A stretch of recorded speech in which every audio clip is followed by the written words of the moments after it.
First, click the speaker icon in the bottom right corner of the taskbar. Make sure the volume is not muted. Increase the volume slider if it is too low. Next, right-click the speaker icon. Then click Open Volume Mixer. Make sure none of the volume levels are muted. Next, click on the Start menu and open Setting. Go to left side and click System. Then click Sound.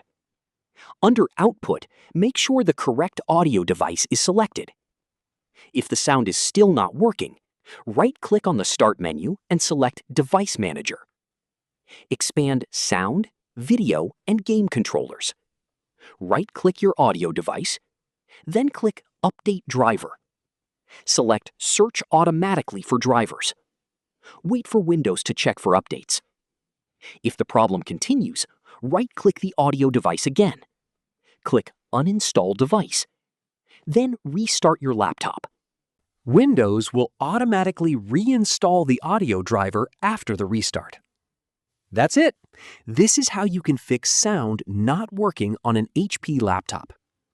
If you found this video helpful, don't forget to like the video, subscribe to our channel, and press the bell icon for more tutorials. Thanks for watching.